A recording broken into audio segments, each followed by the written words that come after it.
Hey guys, Rob here at 3D Printscape. So today I'm going to do another video on the Orca slicer. I want to cover 5 of the settings that you might have to change when you start to use it.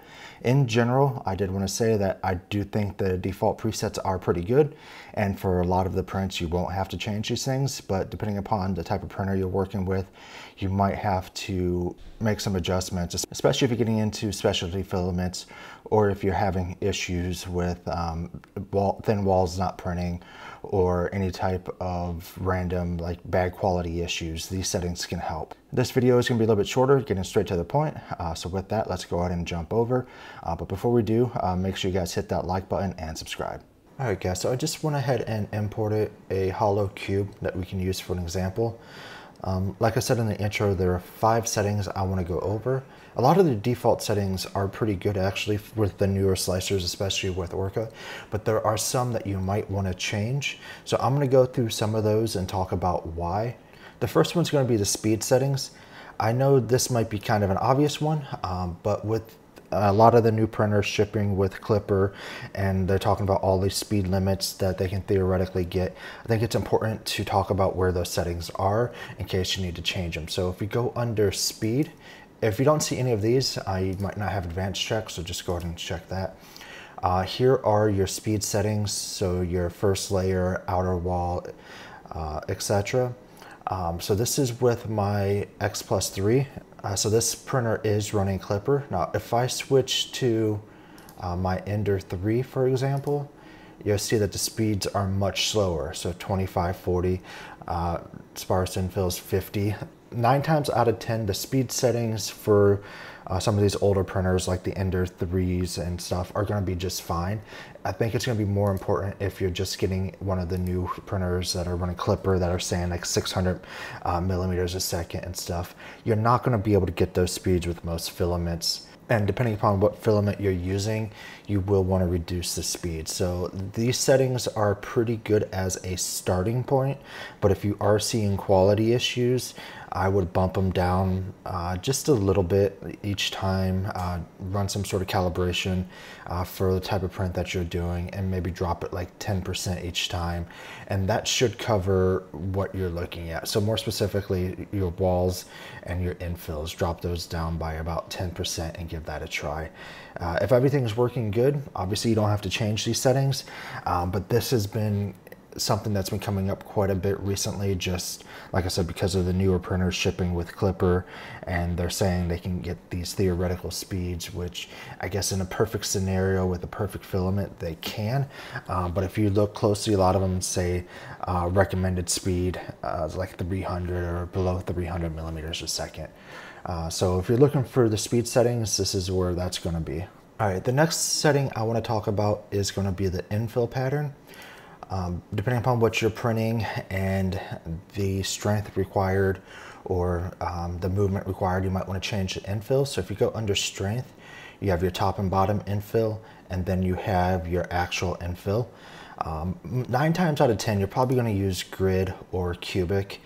Those are going to be the most common, but if you're looking for something that can bend, if you're using like TPU filament, you're going to go with concentric or something like that. I have a video that goes into the infill patterns in more detail. I'll link to that instead of spending the time here. But I have examples that I've printed. It was most of these. It was a little bit older, so it was on Cura. There were like 9 or 10 different infill patterns. I kind of show them side by side and what the differences are.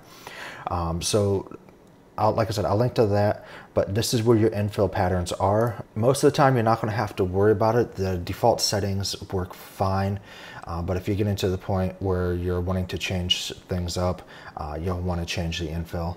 The next one is around thin walls. There's a setting here called Detect Thin Walls.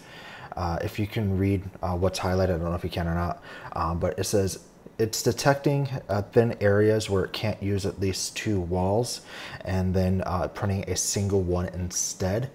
So if you don't have that enabled and you have a print like that, you're going to end up with nothing being printed where that thin wall would be. So this is a setting that is very specific to print types that need those thin walls or have those thin walls. Like something like this, you're not going to have to worry about it because you don't have any thin walls. Everything is more than 2.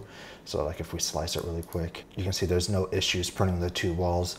But if you do a preview and you're seeing a gap and it doesn't look like you're able to get 2 walls there, go ahead and enable this detect thin walls, and it will print a single wall there so that you still get the area or the build that you're looking for.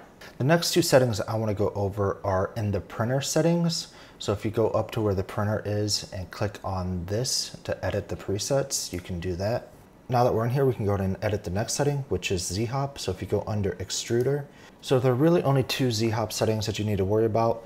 The first one is going to be how much it's moving, and the second one is going to be at the speed. So by default, it's got 0.4 and 30 millimeters a second. You might want to actually reduce this a little bit, but it's going to impact stringing. So you're going to want to try to find the right balance for the print you're working on. Like I said at the beginning of the video, the default presets for these newer printers and stuff are pretty good out of the box. So this setting is something you're only going to change for very specific needs. So if you're trying to dial in a print that you're going to be doing a lot of prints with, or just trying to get like some of the minifigures and stuff to print better, or Z-Hop is also good at reducing scarring at the top of the print. So if it's not enabled, you might see the nozzle scratch across the top of the print. So by default, it's going to be enabled a little bit here, but these settings will depend pretty drastically based on the slicer, but this is focusing on an Orca slicer. So here's where the 2 values will end up changing. There is a Z-Hop type. I've never actually messed with it. I've always just left it at normal. And then there's a couple other values here. Again, those typically aren't needed, but if changing these doesn't fix your issue, you might want to look at those a little bit more. But just make small changes on these. Don't make drastic changes, because it could have a large impact on the print itself. So just small changes at a time is going to be your best bet. The other thing you might have to worry about is just retraction settings in general. So depending upon the printer, the filament, etc., you might want to change your retraction settings just to help with stringing. The default settings in here are decent, but you might want to look at the retraction length. And if you made any changes to the retraction speed for the Z-Hop settings and you're still seeing a lot of string, you might have to adjust those a little bit here as well. They kind of go hand in hand, so your Z-Hop retraction and your normal retraction, because it is a retraction when it's doing the Z-Hop, and it does impact stringing, but you might adjust them for 2 different reasons. That's why I brought them both up in different contexts. So like I said, with the Z-Hop, you're going to look at your Z-Hop when retracting as far as the amount and then the speed. And then for the standard retraction settings, the main ones are going to be, again, your speed and then the retraction amount. And just know that changing these settings can impact other qualities of the print itself. So only do this if you have a very specific need. I know I've said this like 4 or 5 times in this video, but the default profiles are pretty good. So these settings, especially when you get into the retraction and Z-Hop settings, are going to be ones you're only changing for specific purposes. There are only a handful of settings I really change in general, unless I get into some really niche areas that I'm trying to print. But I'm making this video so that you understand what the settings are that you might want to change and where they are. If there are any other settings you think are worth bringing up or changing, go ahead and leave a comment below and let me know. All right, guys, so that covered 5 of the settings that you might want to change when working with Orca Slicer. Like I said at the beginning and multiple times in the video, the default presets are pretty good. So in a lot of cases, you won't need to change them, but there are going to be edge cases where you may. So I wanted to cover some of the settings that I have had to change just for some of the prints I've done. Now, I know there are a lot more settings I didn't cover. I mean, I can spend hours going over each individual setting. I just don't think there'd be too much value in that. But if there is any particular settings you guys want to hear more about, go ahead and leave a comment below or join us on Discord.